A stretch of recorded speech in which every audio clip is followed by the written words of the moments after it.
De retour sur la chaîne Basket Session Reverse, comme tous les matins, vous le savez maintenant. La nuit, on regarde les matchs NBA. Le matin, on les décrypte, on les analyse tous ensemble. On parle de ce que l'on a retenu. C'est le CQFR.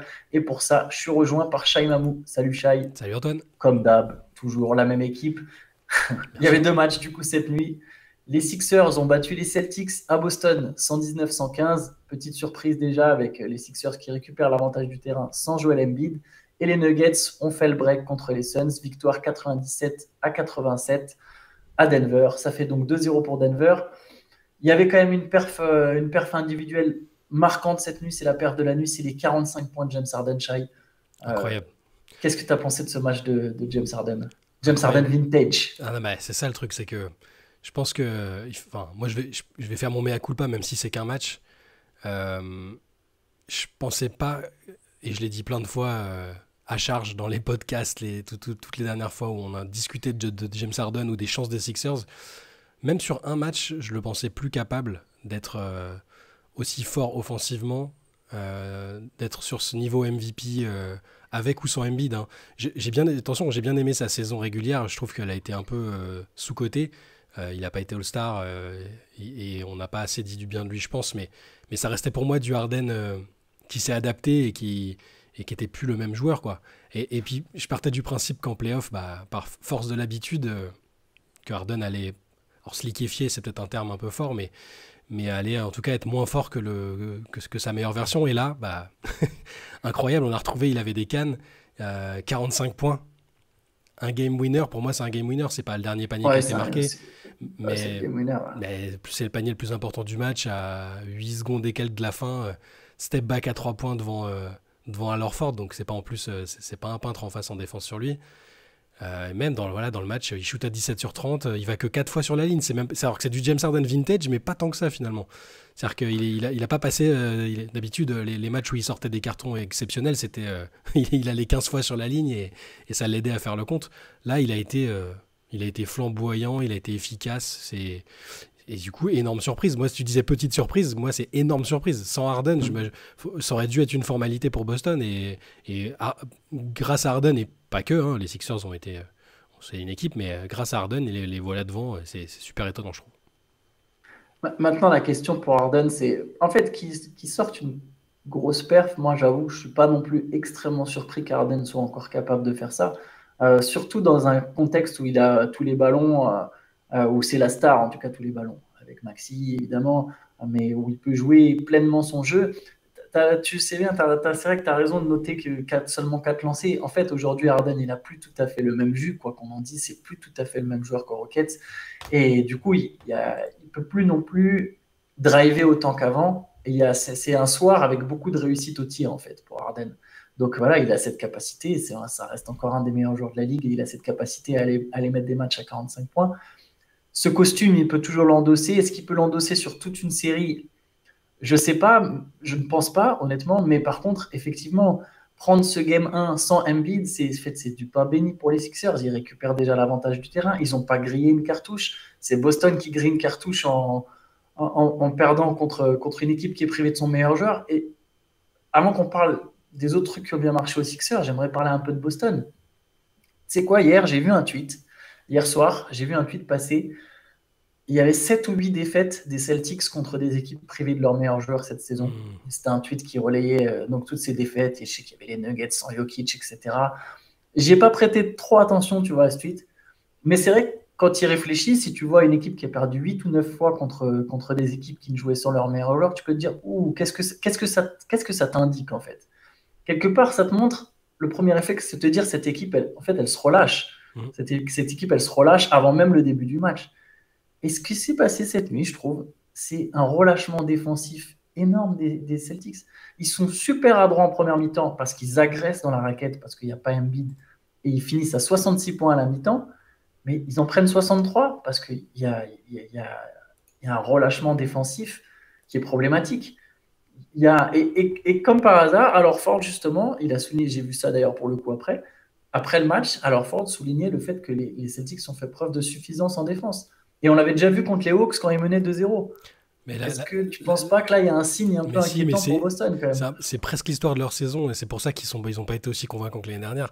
Dans les quatrièmes cartons, il y a souvent des relâchements contre des équipes très à leur portée. Il y a ces relâchements. Là, la fin de match, en fait, le money time, il a été complètement à l'image de ce que tu viens de dire, que ce soit du relâchement, de la suffisance. Le terme finalement importe peu parce que les conséquences sont les mêmes. Mais quand tu regardes les dernières possessions, les possessions cruciales. Euh, Enfin, c'est assez fou. Parce qu'il y a le panier de James Harden, mais juste avant, il y a 30 secondes à jouer. Les Celtics ont la balle. Tatum donne la balle à Brogdon et il fait une passe en arrière direct sur Maxi qui part en contre-attaque. Et Philadelphie repart devant. Marcus Smart fait un turnover aussi important sur la fin. Enfin, il y a une différence déjà sur les pertes de balles. Ouais, Euh, 16-8. 16-6, 16 à pardon. 6, donc ça c'est quand même pas anodin Ah, sur un sur un match match comme ça. serré. Voilà, ce relâchement, il se matérialise comme ça. J'avais vu, c'est le journaliste Andrew Callan qui avait fait un peu le play-by-play des dernières minutes des Celtics. Et quand tu regardes juste factuellement, tu as turnover de Smart, turnover de Brogdon, Brogdon manque à 3 points, Horford rate à 3 points, Tatum qui se fait un peu bloqué par Paul Reed là, sur une des dernières possessions aussi pour revenir et qui n'arrive pas justement à répondre au shoot d'Arden. Euh, Brogdon qui rate encore une autre tentative derrière. Enfin, ils ont raté beaucoup de choses. Ils ont perdu des ballons dans les mauvais moments. Et ils perdent un match en shootant à 58%.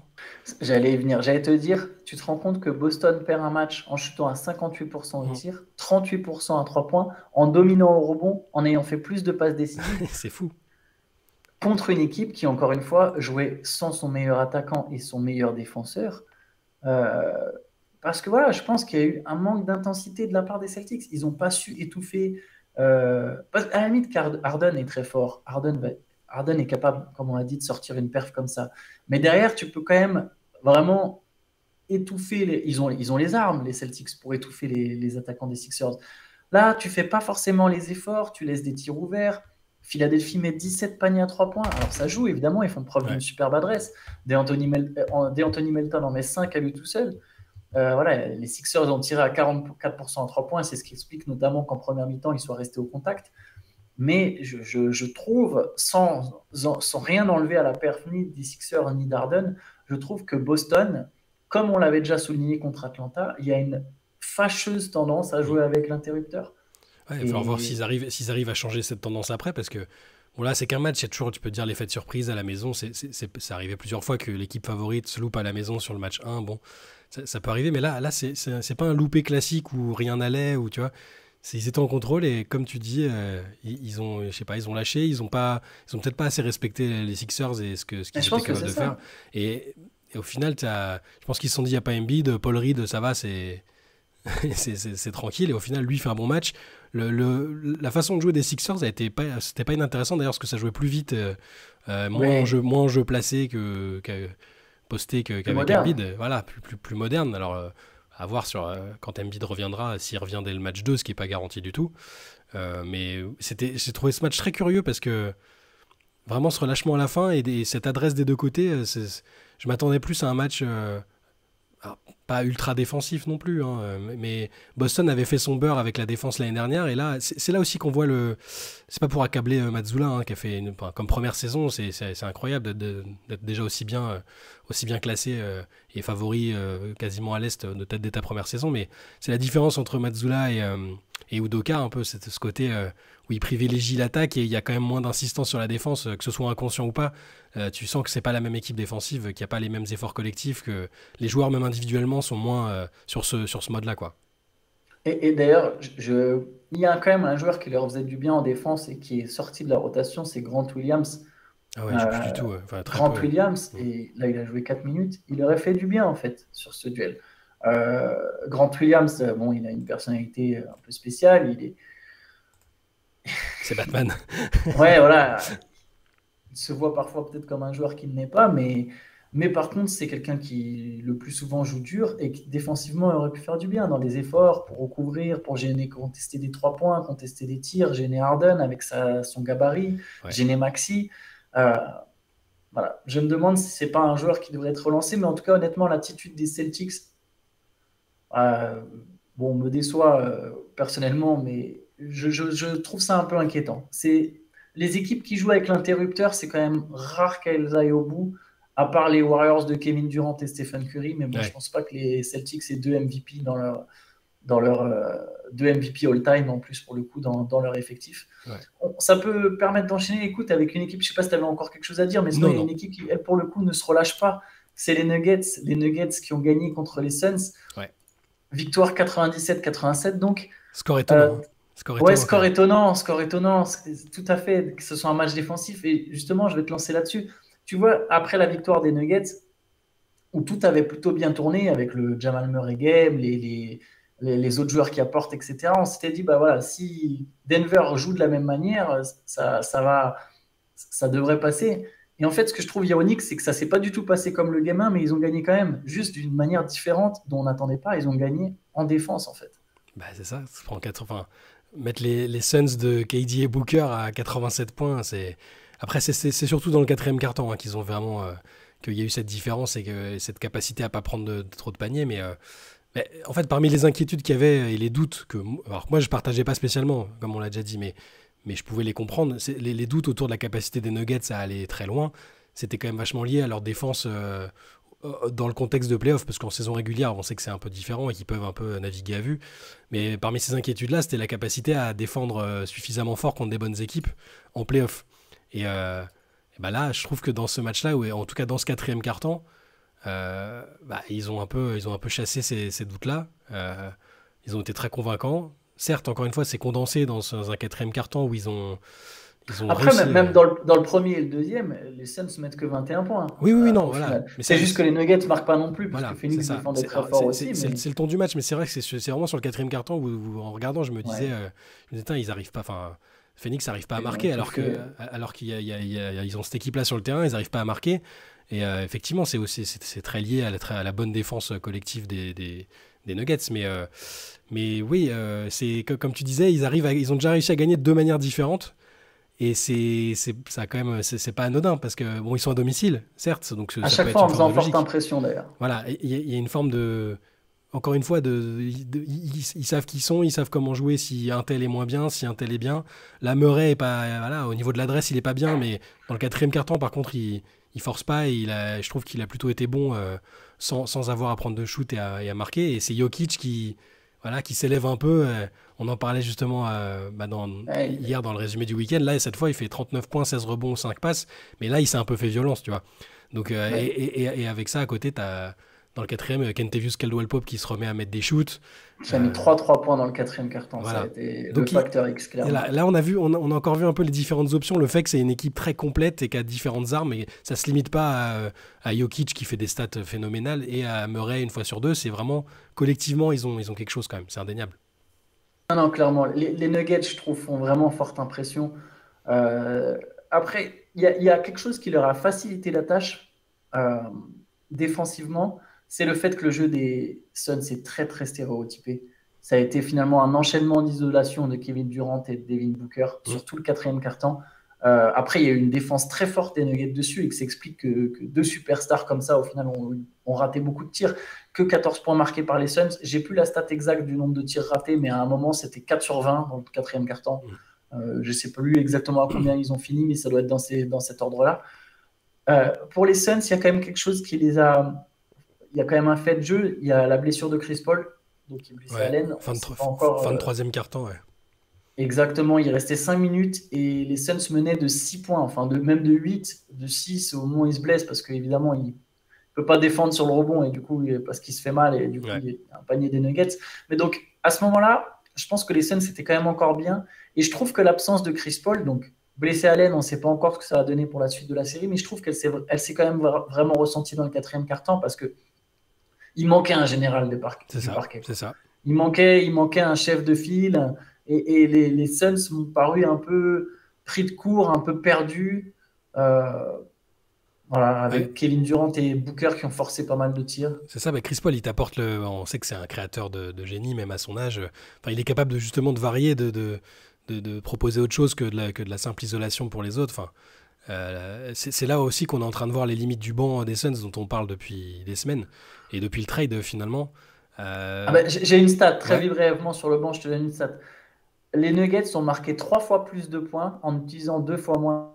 C'est-à-dire que les Nuggets ont mis 13 points, c'est pas non plus beaucoup, mais 13 points en sortie de banc avec 3 joueurs. Les Suns, avec 6 joueurs utilisés, même s'il y en a un qui a joué que 2 minutes, Mm. c'est 4 points. Grosso modo, en fait, il n'y a que 2 joueurs qui ont marqué hier, c'est Booker et Et Durant à eux deux. c'est ça, la rotation Quasiment tous les la points. rotation des Nuggets c'est plus affirmé, ils savent mieux qui faire jouer et quand. Et au final, ils ont des différentiels positifs, donc un impact positif, ils scorent un petit peu. Et à Phoenix, Monty Williams, c'est toujours pas du jour au lendemain sur qui il va pouvoir compter au scoring, et ben, pas que au scoring, parce que c'est ok, c'est bien de marquer, mais bon, quand tu as Durant, Booker, Chris Paul, même Ayton, tu as déjà des joueurs qui sont capables de scorer, mais juste d'apporter des choses. Là, les passages de Payne, de Damian Lee, même Biombo, qui d'habitude pèse un peu à l'intérieur quand il rentre, là, Torrey Craig, là, la doublette Torrey Craig-Okogie, je pense qu'il va falloir rechanger quelque chose parce que depuis qu'Okogie est dans le 5, je trouve que Phoenix, c'est pas. Et pourtant, c'est un joueur que j'aime bien. C'était quand même Ouais, c'était mieux avec Torrey Craig, même si ça fait plus de sens peut-être au niveau match-up. J'ai l'impression que ce changement-là fait que ça fonctionne moins bien. Euh, tout à fait mais d'accord. ils vont devoir se bouger. Et puis, hier, tu disais faut qu'on voit Kevin Durant se mettre plus en avant et être un peu plus patron offensif. Ben, là, il a beaucoup Il a raté. essayé. Et comme tu disais, et il a fait partie de ces joueurs qui ont été prévisibles pour les Nuggets, alors que c'est KD. Bon, normalement, c'est prévisible, mais c'est pas bon signe quand c'est prévisible. C'est que tu sais qu'il va te shooter par-dessus et que c'est terminé. Là, ouais, ça manquait même chez lui de plein de choses. Il finit à 24 points, 10 sur 27. 2 Booker, sur 12 à 3 points. 2 sur 12 à 3 points. Devin Booker, 35 points, mais comme les autres dans le quatrième, il n'a pas échappé aux difficultés.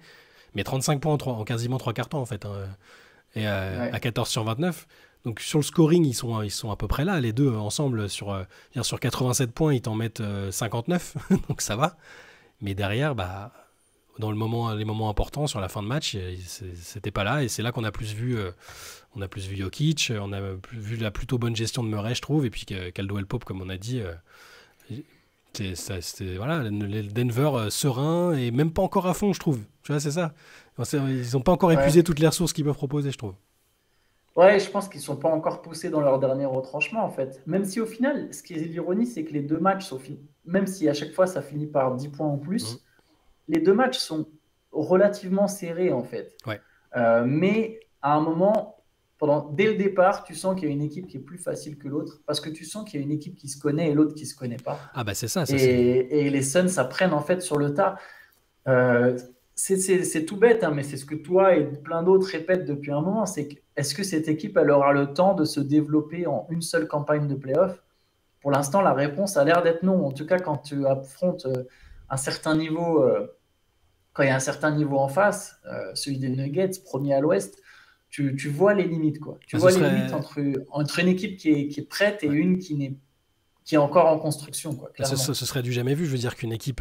Moi, ça fait partie des raisons pour lesquelles j'ai pas mis Phoenix champion, mais pour lesquelles, pour moi, ils seront favoris l'an prochain s'ils gardent même noyau. C'est que t'as beau avoir les meilleurs joueurs de la planète, en si peu de temps contre des équipes qui, elles, se connaissent mieux, c'est forcément compliqué. Après, je dis ça, peut-être que peut-être qu'ils vont gagner les 3 prochains matchs, qu'entre-temps, ils vont trouver d'autres solutions. C'est pas impossible du tout.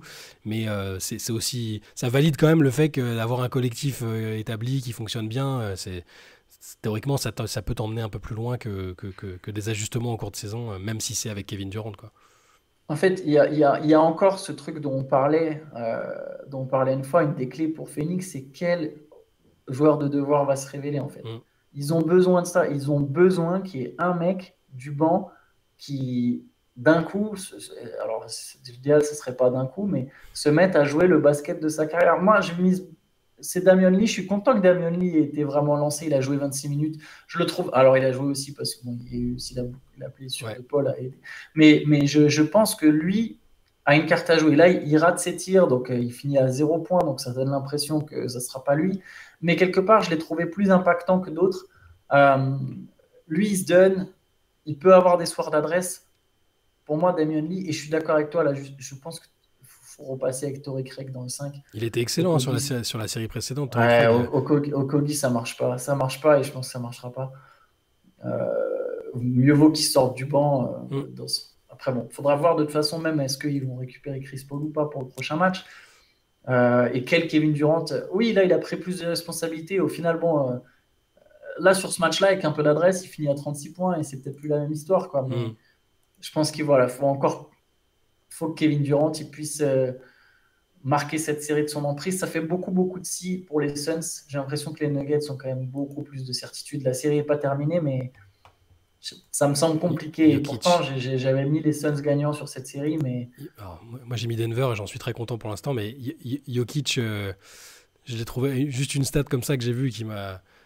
C'est pas les mêmes époques, tout ça, mais avant lui, là, sur les 3 derniers matchs qu'il a joué en playoff, donc il était au moins à chaque fois à 20 points, 15 rebonds et 5 passes, sans qu'on dise ouais, il est exceptionnel ou machin. C'est du Jokic standard presque bas, c'est presque son niveau standard.